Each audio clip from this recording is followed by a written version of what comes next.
Bom, gente, vamos dar início aqui à nossa divulgação do 9º estudo da série Demografia em Foco, que trata da evolução da fecundidade na área metropolitana de Brasília, ou seja, no Distrito Federal e nos 12 municípios, né, que formam nossa área metropolitana, nossa virtual área metropolitana, entre 2000 e 2010.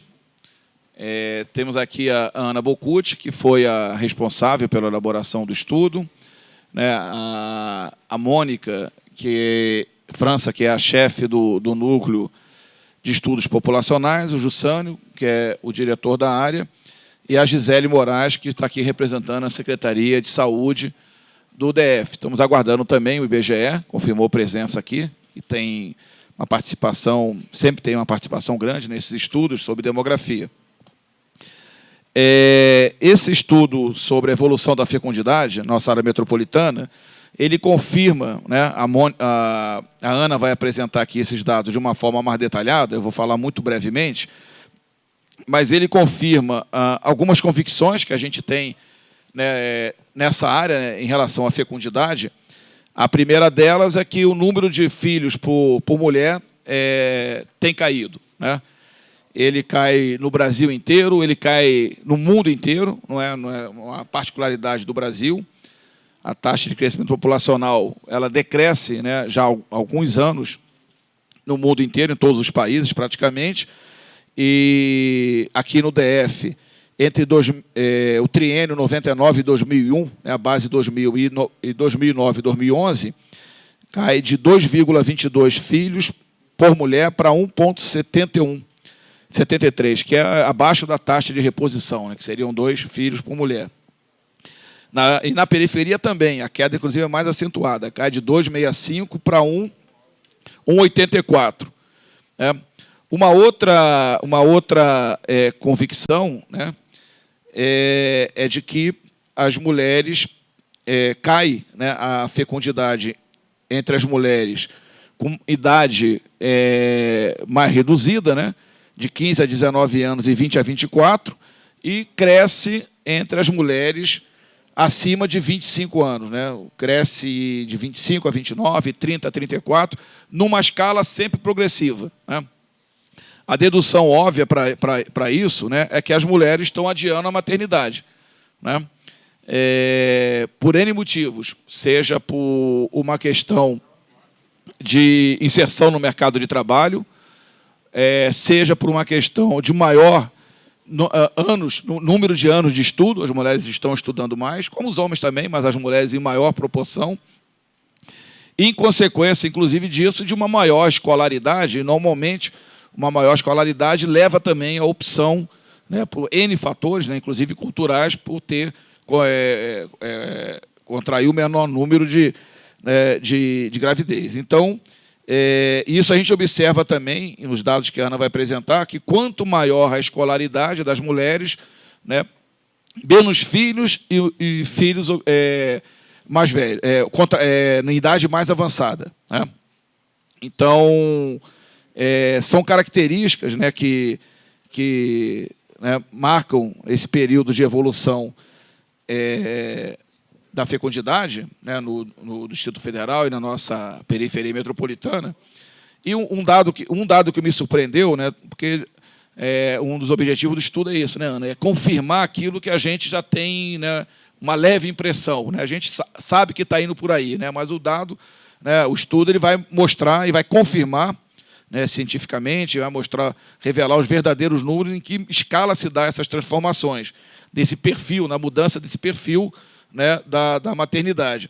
Mas um dado que me surpreendeu em relação à distribuição dos partos de cesárea e partos normais, porque a minha percepção foi sempre de que quão mais nova a mulher, maior a proporção de partos normais, né? E, na verdade, isso se confirma até uma determinada faixa etária, até os 35 a 39. Mas, surpreendentemente, na faixa de 40 a 44 anos e 45 a 49, que já é uma faixa bem avançada, né, volta a subir, não se transforma em maioria, mas volta a subir né, o percentual de partos normais, né? Então, aliás, chega a essa maioria. Chega a essa maioria. Então, realmente um dado que me surpreende, aí eu vou esperar que a Ana faça esses esclarecimentos, porque esse realmente, né, eu não imaginava. Mas é isso, né? O quadro geral é de uma redução da taxa de fecundidade, né, que é um fator determinante na redução da velocidade de crescimento populacional, né, juntamente ao fator, um dos dois fatores principais, né, crescimento da natalidade e o fluxo migratório, né? Então, num caso e no outro, isso tem reduzido aqui no DF, mesmo na área metropolitana, e tem sido a razão pela desaceleração no nosso crescimento demográfico, muito embora ele se mantenha bastante elevado, né, bem acima da média nacional. Mas eu passo, então, já na sequência para a Ana Bocucci, para ela apresentar o conjunto de informações referentes a esse estudo.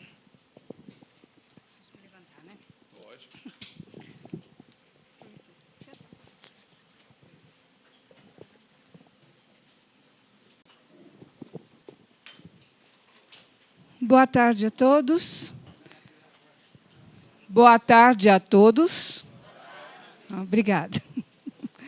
Bom, gente, como o Júlio falou, nós fizemos esse trabalho sobre a evolução da fecundidade na área metropolitana de Brasília, lembrando que a área metropolitana de Brasília é composta do Distrito Federal e mais 12 municípios goianos que fazem parte da periferia metropolitana de Brasília, que nós chamamos. A gente trabalhou com o ano 2000 e 2010, dados do censo, mas o levantamento foi feito pelo... Eu vou mostrar já para vocês a metodologia. Qual foi o objetivo desse trabalho? Bom, antes de começar a discorrer, eu gostaria de fazer um agradecimento a todo o meu grupo de técnicos da minha sala, do núcleo de estudos populacionais, em especial para a minha coordenadora e a minha grande amiga aí, Lucilene, que ficou do lado o tempo todo, principalmente esse finalzinho, que sempre dá uma dorzinha de cabeça para a gente chegar aos resultados que a gente quer. Bom, então, o nosso objetivo foi traçar o perfil da fecundidade das mulheres residentes na área metropolitana de Brasília, como eu já falei, contrapondo ou comparando, né, o Distrito Federal e a periferia metropolitana de Brasília. Até que ponto há influência ou não, se eles estão caminhando juntos, se estão divergindo. Como eu falei, a metodologia. Nós usamos os dados do DataSUS, do Ministério da Saúde, o SINASC, que trata dos nascimentos, dos nascidos vivos, filhos tidos, nascidos vivos. Nós usamos os dados do SINASC, principalmente pela confiança que tem nos dado, porque são dados que eles fazem, como eu coloquei, os nascidos vivos, eles são levantados segundo a residência da mãe. É feito nos hospitais e nos cartórios de registro civil, onde eles pegam os nascidos em casa. Mas a maioria nossa está sendo em hospital. Então, as variáveis escolhidas foram os nascidos vivos, como eu coloquei, a população feminina de 15 a 49 anos, significa a população em idade fértil, ou idade reprodutiva, é o período que se convencionou a colocar como o período que mais nascem as crianças, o período que nasce, que a gente tem a probabilidade de ter filhos. Inclusive, é interessante a gente fazer essa... Eu não coloquei no trabalho, mas acho que é interessante, porque tem uma diferença entre fertilidade e fecundidade. Nós vamos trabalhar com fecundidade, que é o número de filhos tidos, nascidos vivos, desse período, em média, por mulher nesse período, de 15 a 49 anos. Período não, nessa faixa etária. A fertilidade significa a potencialidade de ter filhos. Então, potencialmente, todas as mulheres podem ter filhos. Então, na fecundidade é que realmente a gente mede a quantidade de filhos que nasceram. Tá? O tipo de há anos de estudo para ver até que ponto a escolaridade ela interfere junto às mães na hora de ter o filho. Tipo de parto, cesáreo ou normal, que normalmente no IBGE é tratado como vaginal, mas na realidade o SINASC também trata como vaginal. Mas vaginal eu já trato como normal. Então, toda vez que vocês ouvirem normal, é o que eles chamam de vaginal. E, para analisar o nível de fecundidade, foi calculado as taxas de fecundidade total e taxas específicas de fecundidade, que eu já vou explicar daqui a pouco. Os triênios, que eu coloquei aqui embaixo, foi na tentativa de dados mais robustos. Então, para o cálculo das taxas de fecundidade, nós pegamos a população de 2000 e de 2010, que é o nosso denominador. O numerador é o número de filhos nascidos vivos. Nesse caso, a gente fez uma média. Para o ano de 2000, a gente fez a média de 1999, 2000 e 2001. Tirou a média, então deu um número X de nascidos vivos. E, por aí, dividindo pela população feminina, de 2000, a gente achou as taxas de fecundidade. E no segundo período, né, o segundo triênio, que nós estamos chamando, é de 2009 a 2011, tendo como população 2010. Então, 2009, 2010 e 2011, a gente pegou os nascidos vivos, os 3 anos, fez a média e fez o cálculo das taxas com base na população de 2010. Então, a partir de agora, quando eu falar 2000 e 2010, que eu cito 2000 e 2010, a gente não pode esquecer que, no caso dos nascidos vivos, a gente trabalhou com triênios. População, não. População é 2000 e 2010. Tá? Aqui, só para a gente lembrar, a transição demográfica, ela tem 3 fases distintas, né? A primeira, que foi a fase lá atrás, bem atrás, né, há muitos anos atrás, quando nós tínhamos uma alta fecundidade e uma alta mortalidade. É um período que o crescimento da população se dá, em termos naturais, muito tranquilo, quer dizer, não tinha grandes crescimentos. Depois, na segunda fase, bom, nesse período, por que grande mortalidade? É um período que nós temos muitas epidemias, não tínhamos a medicina desenvolvida. Então, nesse caso, a mortalidade era uma coisa muito comum, quer dizer, as pessoas viviam menos tempo, né? E crianças também morriam muito, mães morriam, tinham a mortalidade materna, que era bem grande nesse período, nesse primeiro período. Então, a gente não tinha muito crescimento populacional, exatamente porque nós temos, propriamente, o equilíbrio de ter muita morte, muita gente, mas muita morte. No segundo passo, já num segundo momento, a gente já tem a diminuição da mortalidade. Por quê?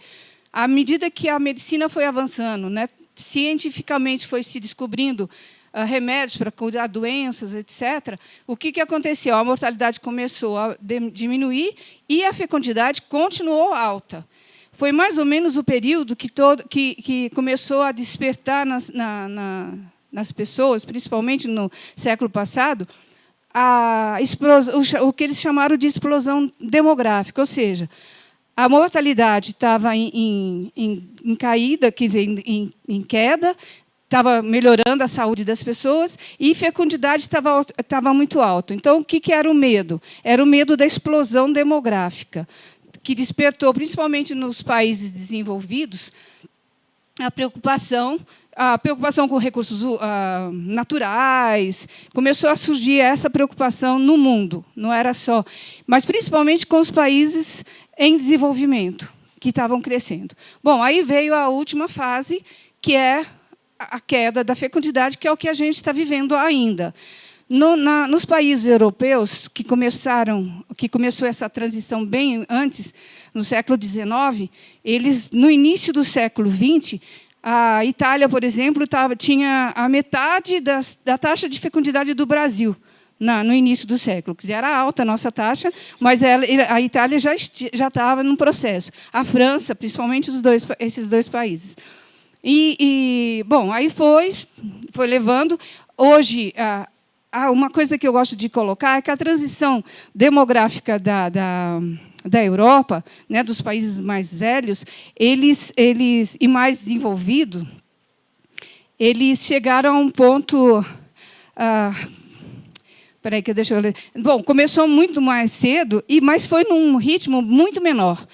Nós, Brasil e outros países, propriamente foi da década de 50, 60 para até 80, que a coisa foi de uma queda só. E agora a gente ainda